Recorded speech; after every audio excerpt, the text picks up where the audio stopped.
Eu acho legal porque isso é um motor, né? Junto com a questão dos juros baixos, é tipo um combo. Porque se você... Isso. Se eu sanear as contas públicas, eu baixo o juro. E assim, se a gente tem um incentivo pro empresário não tirar o dinheiro pro próprio bolso... É claro, mas é o que funciona nos Estados Unidos. Eu sei.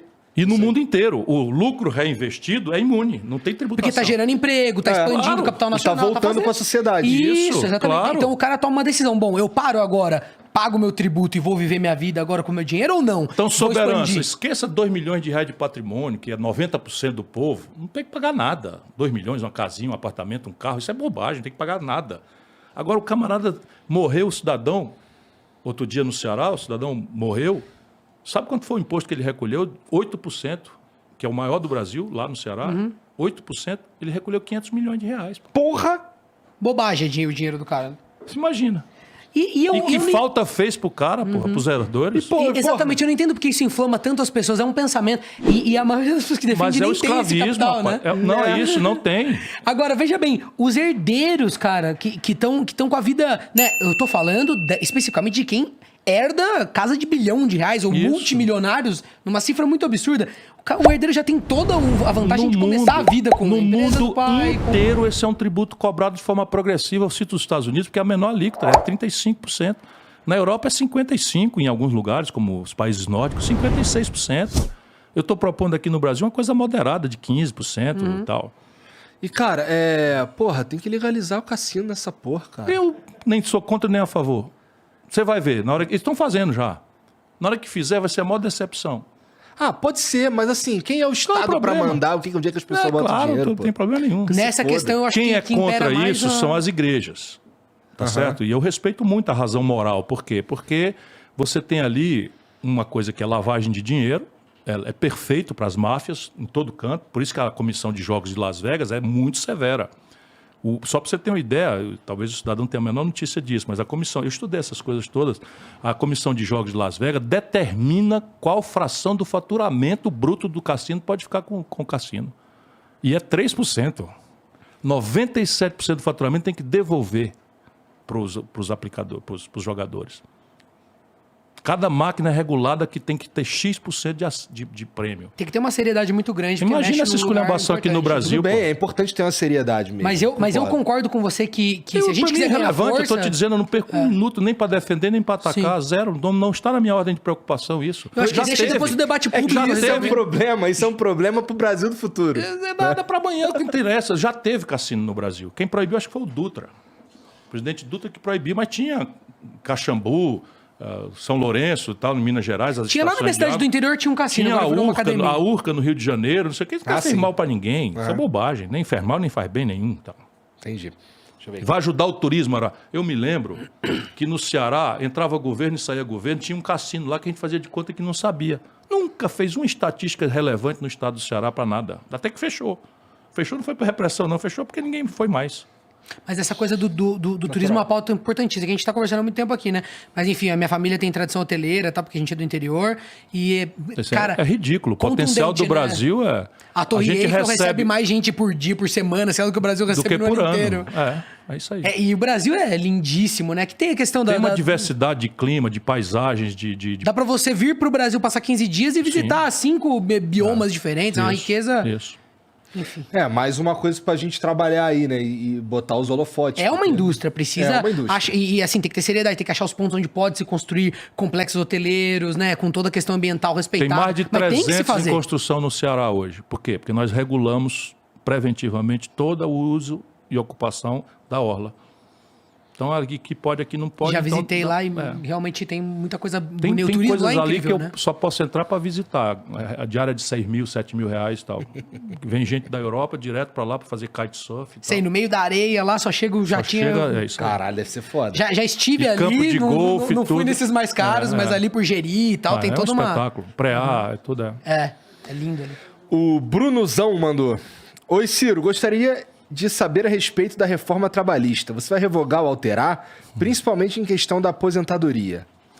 Veja, eu fiz essa resposta já hoje aqui, mas a conversa foi cumprida. A minha ideia é botar essa bola de novo no centro do gramado e construir um Código Nacional do Trabalho que seja capaz de achar um ponto de equilíbrio entre a proteção do trabalho, o fortalecimento da organização dos trabalhadores, porque é o lado frágil do capitalismo, porém com a capacidade de ter a flexibilidade necessária para abrigar essas novas práticas que o empreendedorismo moderno tem trazido para a humanidade, e o Brasil não pode ficar de costas voltadas para isso, e o anacronismo de uma certa justiça do trabalho com poderes normativos impertinentes. Então, isso aqui, a primeira linha é tudo que está judicializado, trazer para esse novo código, para tirar a insegurança jurídica, e pegar as convenções internacionais da OIT, que o Brasil assinou, e consolidar num código moderno do trabalho no Brasil.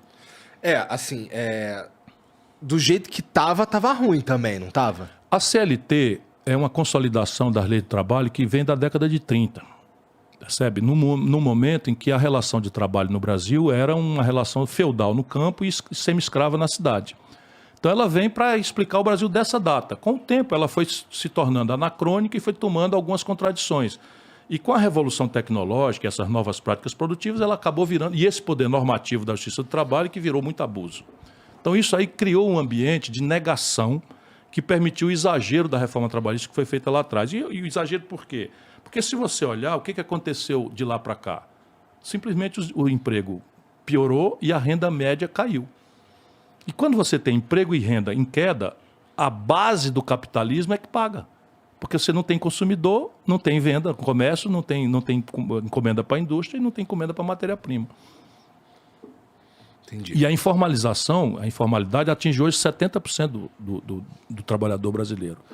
A pejotização, a galera que é... Não, a pejotização, de novo, quando ela for uma PJ de verdade, é normal, tá certo? Mas quando ela é uma espécie de evasão lícita, não é sonegação, mas é uma evasão lícita, ela tem que ser corrigida. Por que razão um jogador de futebol, ou um artista, ou um apresentador de telejornal é uma pessoa jurídica, sem ser de verdade? Ele é um assalariado. E aí você paga 27,5% de imposto de renda e ele paga 15%. Eu acho... E sabe quanto é que paga um cidadão que ganha R$ 2.050 no Brasil? 15%. Mas assim, eu acho que o grande 15%. O grande motor dessa pejotização aí são as regras que a CLT impõe para o empregador. Que assim, a gente, por exemplo, se eu emprego um cara sei lá, esse cara, eu tenho R$5.000 para pagar esse cara. Se ele vier pelo regime da CLT, eu vou ter que pagar 2.500 ou 2.600, porque assim, grande parte disso Sim. acaba... Nós podemos e devemos discutir os encargos trabalhistas num país em que o problema grave é a informalidade. Deixa eu te falar, hoje mais da metade da economia brasileira estão na informalidade. Como os custos fixos do Estado, vamos pegar aqui, Exército, Marinha e Aeronáutica, as estradas, os aeroportos, são para todos. O Exército não existe para toda a nação, mas só está pagando a conta menos da metade da economia. Resultado prático, se teoricamente eu pudesse estalar o dedo e formalizar 100% da economia, e se fosse completamente elástico o raciocínio, eu podia reduzir a carga tributária para metade. Confere, se for... É a mesma lógica de pagar meia no cinema, né? Sim, então o que aconteceu? Você bota pagar meia, na verdade eles hipertrofiaram a inteira porque todo mundo paga meia. Sim.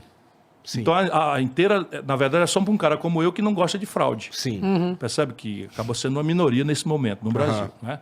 Então, veja, o que é que nós precisamos fazer? Primeiro, 70% de informalidade no mercado de trabalho vão ferrar o Brasil.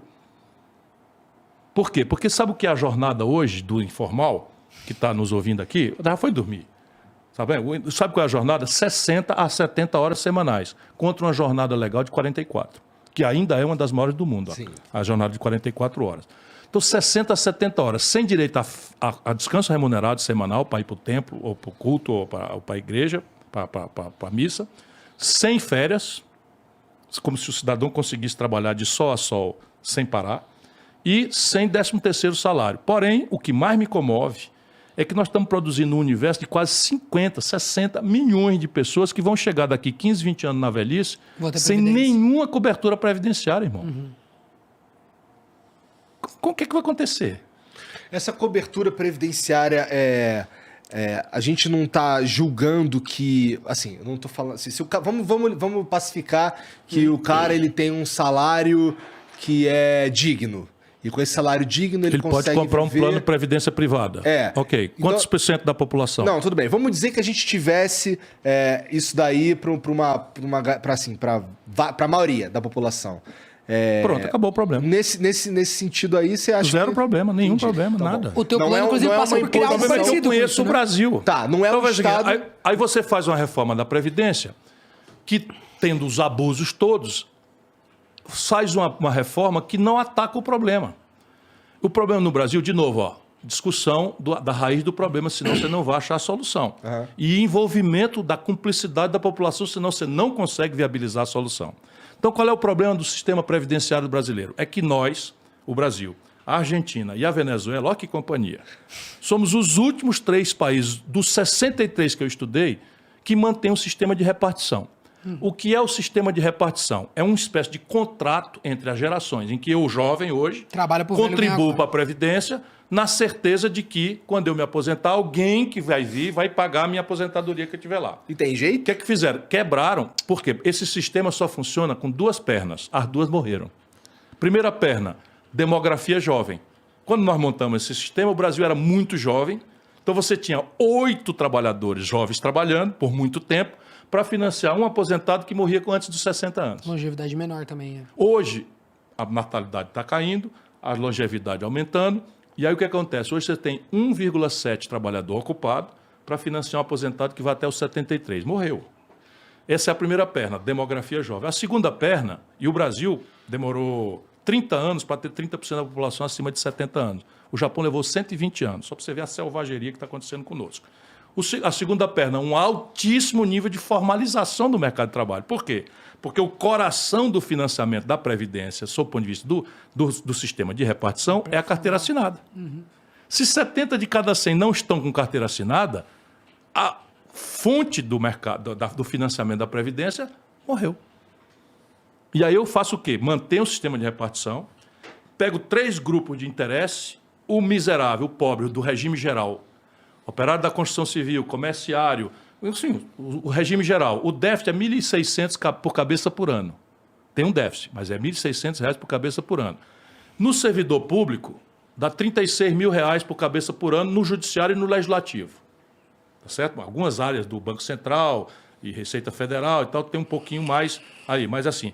Nos militares, o déficit é R$ 160 mil por cabeça por ano. O que faz o Bolsonaro? E Temer e tal, pega 80% do sacrifício e joga em cima do miserável. Como? Matando a aposentadoria e quebrando o contrato intergeracional. Como? Eu agora digo o seguinte, você só vai se aposentar se você acumular 65 anos de idade mínima e 40 anos de contribuição. Ora, quando você estuda o povo, em 40 anos o trabalhador brasileiro, em média, fica 8 anos sem carteira assinada. Em 40 anos, tá certo? Então, 65 mais 8... 73. Resultado, qual é a expectativa de vida entre os ricos no Brasil? 73.